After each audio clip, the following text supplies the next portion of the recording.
Yang pertama, kita coba di brainstorming dulu, coba digali dulu cara berpikir kita supaya benar menempatkan Al-Quran itu sebagai mukjizat, bukan sekedar kita bacaan. Ini bedanya nanti dengan bacaan-bacaan biasa dan juga dengan kitab-kitab suci sebelumnya. Ingat, ada yang hanya sekedar wahyu memberikan penguatan tauhid, ada yang menjadi kurikulum hidup. Nah, Al-Quran ini bukan sekedar wahyu yang mengkonfirmasi keimanan kita, tapi di saat yang bersamaan menjadi kurikulum kehidupan kita sampai kita menghadap Allah Subhanahu wa taala. Itu ada di Quran surah kedua Al-Baqarah di ayat ke-185. Saking istimewa dan tingginya dipilihkan di malam terbaik, di hari terbaik, di bulan terbaik, oleh malaikat terbaik kepada Rasul terbaik. Malamnya saking pentingnya, suasana di malam itu dinaikkan semua jenis kebaikan sehingga amal soleh pun naik lebih dari 1000 bulan pahalanya. Itu nanti ada di Quran surah ke-97. Inna anzalnahu fi lailatul qadr. Tuh, kenapa pakai lailah tidak pakai lail? Kalau lail itu hanya menunjuk waktu, di waktu malam. Anda mau tahajud, ambil sebagian waktu malam. Quran surah 17 ayat 79. Wa minal laili fatahajjad bi. Dari sebagian malam, waktu yang cukup panjang itu, ambil sebagian untuk menunaikan tahajud. Jadi lail, layali, lela, lili, ya, lala itu malam. Ibu lili, ibu malam-malam. Kalau pakai ta, lailah, berarti ada yang istimewa di malam itu. Karena itu begitu detil diksi Al-Quran itu, ayatnya ketika menampilkan inna anzalnahu fi lailatul qadr. Berarti ada yang istimewa di malam itu. Ya, saking istimewanya, malamnya berubah suasananya, berubah nilai pahalanya. Wa ma adraka ma lailatul qadr. Lailatul qadri khairum min alfi syahr. Bukan 1000 bulan ya, lebih dari 1000 bulan. Nanti bergantung kadar keikhlasan. Kalau yang berhitung 1000 bulan ya dikasihnya 1000 bulan. Ya, kalau tidak pernah berhitung, Allah berikan pahala tanpa hitungan. Harinya ketika turun itu Jumu'ah, menjadi sayyidul ayyam. Bulannya Ramadan, syahrul Ramadan alladzi unzila fihil Quran. Malaikatnya ketika menerima Al-Quran langsung berubah jadi sayyidul malaikah, ya, Jibril, Ruhul Amin. Nabi ketika menerima itu menjadi sayyidul anbiya'i wal mursalin. Tidak ada yang menerima Al-Quran dalam suasana apapun kecuali berubah jadi istimewa. Rasulnya jadi istimewa, malamnya istimewa. Tadi Al-Qadar, malamnya diberkahi. Nanti surahnya Ad-Dukhan, surah ke-44 itu ya. Ya, inna anzalnahu fi lailatin mubarakah. Anda bayangkan. Kemudian turun di Mekah. Nah, ini yang mau saya tunjukkan keistimewaannya. Mekah itu jangan dibayangkan saat ini yang ramai, maju, banyak hotelnya dan sebagainya. Ini saya ilustrasikan ya Bu. Pak, ini kanan, ini di kiri ini. Ini tisu biarkan saja. Ini lembah. Ya, ini lembahnya nih. Lembah ini kalau kita membaca dari segi sejarah, peta-peta masa lalu, itu tidak akan pernah keluar dari keterangan Al-Quran. Biwadin ghairi dhi zara'in inda baitikal muharram. Tanahnya tandus, batuannya pekat, tumbuhan jarang tumbuh. Terisolasi keadaannya. Di situ ada yang mulia. Kalaulah tidak ada kemuliaan Al-Bait, Baitullah, kalau nggak ada Ka'bah ini selesai. Diliputi oleh padang pasir, Sahara yang luas. Ini diapit oleh dua kekuatan besar. Di sini ada Romawi dengan imperiumnya. Ya, saking dahsyatnya Romawi, kalau Bapak Ibu nanti ada sempat waktu mengunjungi, itu terbentang Mediterania, ada laut besar Mediterania dari Italia ke Libya, Tunisia sampai ke Turki itu sampai sekarang arsitektur bangunannya peninggalan Romawi masih ada. Saya pernah cukup lama di Tripoli di Libya. Saya kunjungi daerah namanya Leptis Magna. Itu sampai sekarang kolosiumnya, beberapa bangunannya, pondasinya masih ada sampai sekarang. untuk menunjukkan betapa dahsyatnya kekuatan Romawi masa itu. Punya peradaban, punya kekuatan. Samping kirinya Persia, Pak. Punya kekaisaran. Ini kan Al-Manar, ya, sifatnya kan manarah. Manarah itu apa? Menara. Menara itu apa? Itu dulu puncak salah satu nilai spiritual tertinggi Persia. Karena ketika mereka mau menyembah, menempatkan api di atas menara. Nanti di era Islam, ketika Islam masuk ke Persia, digantilah, tempatnya tidak dirubah, fungsi tempatnya dirubah. Diganti sebagai tempat azan, untuk menunjukkan bahwa setiap tempat penyembahan itu diarahkan kemudian kepada Allah Subhanahu wa Ta'ala. Singkatnya, di sini ada Romawi, di sini ada Persia. Dua kekuatan besar. Pertanyaan saya, kenapa Qur'annya turunnya di tempat titik yang tadi disebutkan? Yang tandus, yang peradaban belum muncul, yang penduduknya sebagian besar pada masa itu banyak yang berbuat kriminal, pemabuk banyak. Ini sering saya informasikan, pemabuk zaman itu yang pemula itu 5 kali sehari, Ustaz. Yang pemula loh, bayangkan yang profesional itu. Kalau ada pencuri, pembegal, itu nggak nanggung, sekampung begal semua. Gifar itu kan kampung begal. Gifar itu kampung begal. Tokohnya Jundub bin Junadah. Jundub bin Junadah itu pemimpin para begal di kampung begal. Ya, nanti kelak masuk Islam, memperkenalkan diri, saya dari kampung begal dulunya. Maka ditambah al di depannya, ujungnya i, Al-Ghifari. Ya, jadi kalau ada yang namanya Al-Ghifari, kampung begal itu dulu. Tapi nanti ada nilainya, belum selesai, baru setengah, jangan pulang dulu. Belum selesai. Kalau ada zina, zinanya khatam, semua jenis zina dikerjakan. Anda bayangkan tuh, ya, membunuh itu sudah biasa. Tokoh-tokohnya dikenang sepanjang zaman itu, kenang sepanjang zaman. Itu landscape-nya itu begitu. Ya, keadaan masyarakatnya demikian. Nah, Quran itu kenapa nggak turun di Romawi? Kenapa tidak turun di Persia? Kok turunnya di tempat itu yang terlihatnya tidak ideal? Maka Allah ingin menunjukkan keistimewaan Al-Quran dan keagungan dia, yang bisa merubah tempat yang paling nadir dengan maksiat menjadi khairu ummah. Orangnya berubah jadi orang terbaik di zamannya, tempatnya berubah jadi paling makmur yang melintasi zaman. Dan untuk menutup klaim di kemudian hari, pantas Islam pernah maju turunnya di Romawi. Untuk menghilangkan klaim di kesempatan yang lain, pantas Islam itu hebat turunnya di Persia.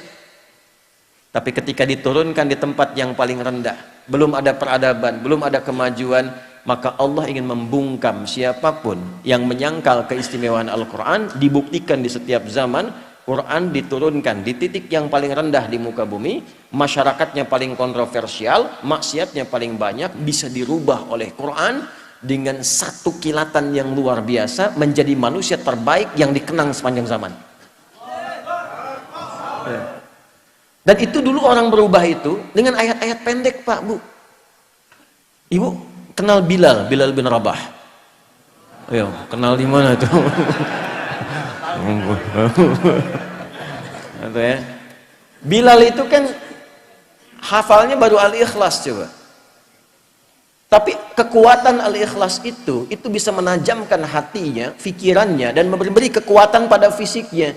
Diseret oleh tuannya ke tanah lapang yang luas, dalam suasana panas yang tidak biasa. Saya ilustrasikan ya, panas di kita ini masih ada uapnya. Jadi kalau panas kita keluar keringat. Di Timur Tengah itu uapnya tipis, kalau betul-betul panas bisa hilang uap. Kalau hilang uap bukan keringat, itu langsung berubah jadi hitam. Karena uapnya tipis. Jadi kalau Anda simpan kerupuk, kalau di sini mengkerut, di sana terbakar. Ya. Dipanaskan batu, disimpan di dadanya, dalam suasana panas dicambuk, dikatakan irtad. Jawabannya apa? Ahad. Irtad, ahad. Irtad, ahad. Ya, kamu murtad, ahad. Enggak, Tuhan saya esa, qul huwallahu ahad. Itu kalimat satu kata di surat Al-Ikhlas menajamkan hatinya, menguatkan pikirannya, memberikan semangat luar biasa pada fisiknya. Dan datang anugerah Allah. Umar itu cuma 2 huruf berubahnya. Siapa Umar sebelum masuk Islam tuh? Anda paham semua, baca sirahnya, baca sejarahnya. Jangan dilihat Umar sekedar setelah masuk Islamnya, lihat perubahannya. Bagaimana Al-Quran merubah pribadi seseorang menjadi istimewa. Itu kedahsyatan Al-Quran. Umar kan dulu luar biasa sebelum masuk Islam, bahkan berkeinginan membunuh Nabi kan. Di perjalanan yang sangat luar biasa, sebelumnya Nabi doakan di antara dua Umar kan, memohon pada Allah kebaikan. Di perjalanan hanya mendapatkan informasi saudarinya masuk Islam. Saat sampai ke tempatnya hanya terdengar dua kalimat dulu tuh, Toha. Anda bayangkan, Toha itu menajamkan sanubarinya, merasakan frekuensi getaran yang tinggi, itu memperlemah semangat buruknya, tiba-tiba tergetar dan berubah jadi baik. Cuman dengan Toha jadi mulia. Anda sudah Al-Kahfi, sudah Yasin, sudah Baqarahan tuh, belum bisa berubah juga. Nah ini faktornya apa? Kenapa orang dulu mendapatkan cahaya Quran begitu dalam dan merubah tampilan jadi istimewa dan langsung turun kesaksian Allah? Yang mahal tuh ini. Nanti pindah ke Quran surah ketiga Ali Imran ayat 110. Persaksiannya langsung menggunakan bentuk fi'il madhi untuk memberikan inspirasi mudhari. Kuntum khaira ummatin ukhrijat linnasi ta'muruna bil ma'ruf wa tanhauna 'anil munkar wa tu'minuna billah. Ini mahal kalimatnya. Ya, kalian itu benar-benar umat terbaik yang pernah terlahir dan berkehidupan di muka bumi. Jadi teladan. Nah, bagaimana mereka menjadi umat terbaik itu? Ketika mengambil spirit dari Al-Quran dan menerapkan kurikulum yang ada di Al-Quran pada kehidupannya. Jadi Al-Quran itu saking istimewanya bukan sekedar bacaan Pak Ibu. Membaca itu adalah membuka pintu untuk mengetahui isinya. Nah Al-Quran itu nanti ada 3 level. Level bacaan, level pemahaman, level pengamalan. Saat membaca itu untuk tahu isinya, untuk dipahami. Makanya kalimat pertamanya Iqra. Iqra itu belum menuntut paham dari qiraah. Ya, ketika ada qiraati, ada Iqra dan turunannya, kan kita tidak diminta memahami. Di mana-mana orang baca pertama kali itu untuk bisa baca, tidak dituntut paham. Itu hukum standar. Setelah itu memahami. Maka pindah ke tilawah. Tilawah itu, Bapak Ibu sekalian, bukan sekedar baca, tapi membaca, memahami apa yang dibaca. Setelah periode Nabi diisi dengan wahyu, setelah itu dialihkan tahapnya dari qiraah ke tilawah. Ketika ada praktek ibadah dan muamalah, langsung berubah jadi tilawah. Bukan qiraah lagi. Ya, contoh sholat ini. Sholat itu ketika ayatnya turun berupa perintah penunaian, itu iringan kalimatnya bukan qiraah lagi, tapi tilawah. Buka Quran surah ke-29 Al-Ankabut ayat ke-45. Saya yakin umumnya jamaah hafal tengah-tengahnya, tapi awalnya jarang dibaca. Ini yang tengahnya nih. Innas sholata tanha. Apa awal ayatnya? Tuh kan? Awal ayatnya utlu ma uhiya ilaika minal kitab wa aqimis shalah. Innas salata tanha 'anil fahsya'i wal munkar. Utlu kata perintah dari kata tilawah. Tala yatlu tilawatan utlu.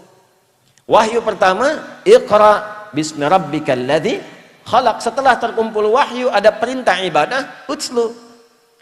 Apa bedanya qiraah dengan tilawah? Kenapa turun qiraah di awal Iqra bukan utlu? Karena qiraah itu hanya perintah untuk menghadirkan apa yang diingat atau membaca yang di hadapan tanpa menuntut memahami apa yang dibaca itu. Kenapa wahyu pertama itu Iqra bukan utlu? Karena Nabi Muhammad itu jangankan paham, baca aja nggak bisa. Gitu. Salah kalau tilawah di awal utlu, itu menunjukkan ada bacaan. Makanya Nabi mengatakan Iqra ma'ana biqari. Saya nggak bisa baca, saya nggak punya hafalan, saya nggak pernah sekolah, saya nggak punya guru.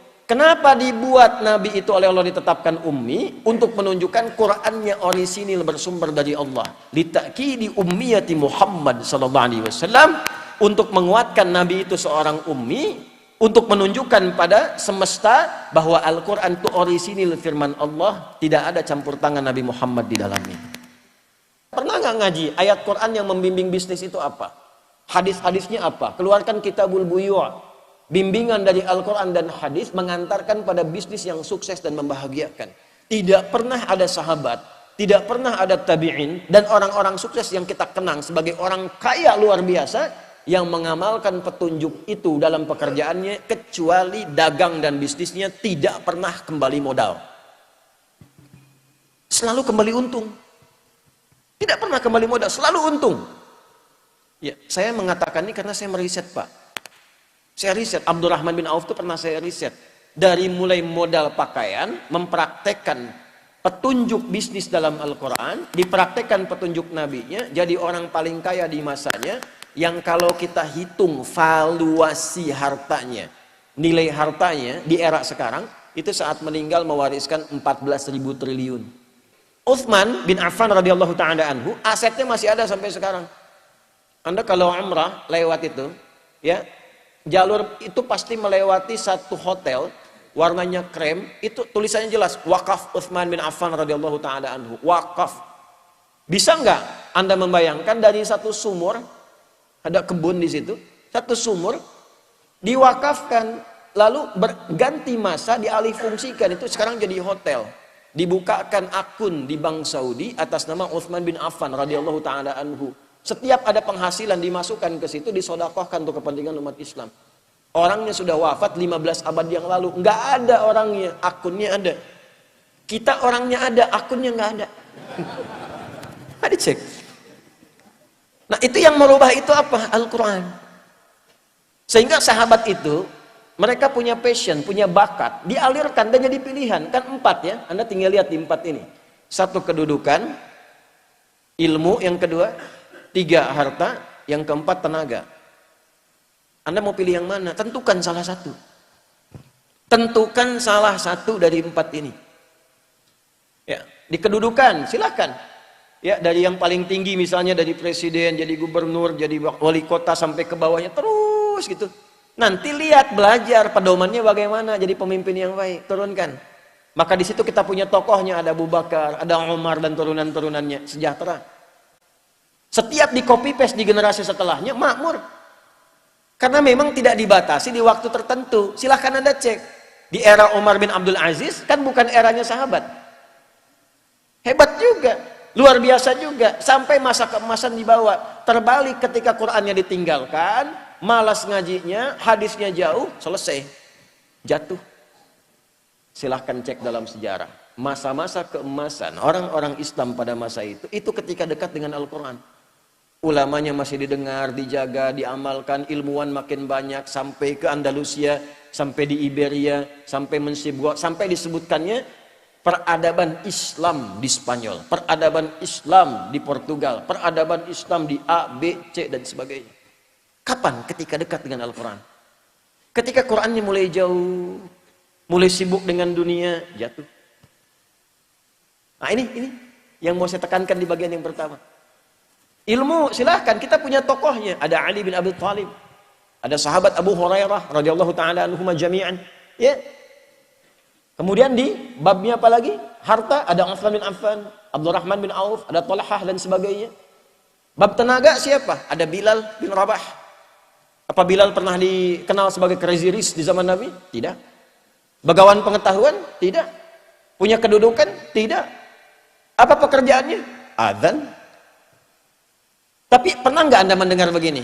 Bilal cemburu pada hartanya Utsman. Pernah? Tidak. Bilal cemburu pada ilmunya Ali. Pernah? Tidak. Kenapa? Karena mereka sudah memutuskan pilihan. Saya memilih yang ini sebagai bekal pulang kepada Allah. Jadi nggak ada cemburu pada yang lain karena punya jalan hidup.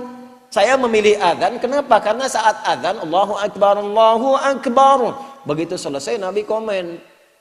Aku mendengar suara tapak kaki Bilal itu di taman surga. Dan dari teriakannya itu dipanjangkan lehernya. Kata kiasan. Maksudnya diberikan keutamaan dari suara adzannya. Bilal begitu dengar. Adzan aja saya udah ke surga. Ngapain saya capek kayak Utsman itu kan? Makanya beliau pilih itu. Jadi kebanggaan. Anda bayangkan. Setelah Nabi meninggal. Itu dikejar-kejar dicari Pak. Bilal ada di mana? Sembunyi mempertahankan passionnya. Sembunyi, ditawari ketua Mahkamah Agung. Tuh. Anda bayangkan? Itu kan penawarannya tinggi, itu hakim agung tertinggi, ditawarin, ngumpet di pedalaman. Akhirnya karena nggak bisa, bagaimana dirayunya? Azan aja deh. Baru mau datang. Jadi tapi begitu sampai asyhadu anna Muhammadar Rasulullah, pingsan. Karena membayangkan kenangan bersama Nabi, membayangkan keutamaan. Ini balik lagi. Jadi kebanggaan. Rizki kan sudah teratur. Asal Anda bergerak, Allah kirimkan. Profesi itu kan cuma perbedaan dalam mencarinya saja. Yang dosen, yang arsitek, yang dokter, itu cuma perbedaan dalam mencarinya. Kuota rizkinya teratur. Walladzi qaddara fahada. Telah ditetapkan, diberi petunjuk, tinggal ikhtiar, rizki dapat. Jadi biasa-biasa saja. Orang dulu tuh biasa-biasa saja, menganggap Abdurrahman bin Auf biasa-biasa saja. Kata Nabi, ya, ini kalimat yang sangat viral ini. Kalimat sangat viral. Beliau itu tidak khawatir dengan orang Islam yang kaya, karena kaya itu biasa saja. Yang khawatir itu yang tak mampu memanage kekayaannya. Jadi biasa-biasa saja, tidak usah berlebihan. Sama saja dengan yang ngambil tenaga, dengan yang ngambil ilmu, dengan yang ngambil kedudukan. Yang membedakan cara memanage, cara mengolahnya. Kalau kita punya fikihnya jadi kebanggaan. Oh, Bapak cuma adzan? Iya. Saya punya sanad ke Bilal bin Rabah. Bacakan hadisnya. Dan itu kan jadi kebanggaan tersendiri. Fikihnya ada, jalannya ada. Nah, ini yang ingin saya tekankan dari nilai-nilai Al-Quran.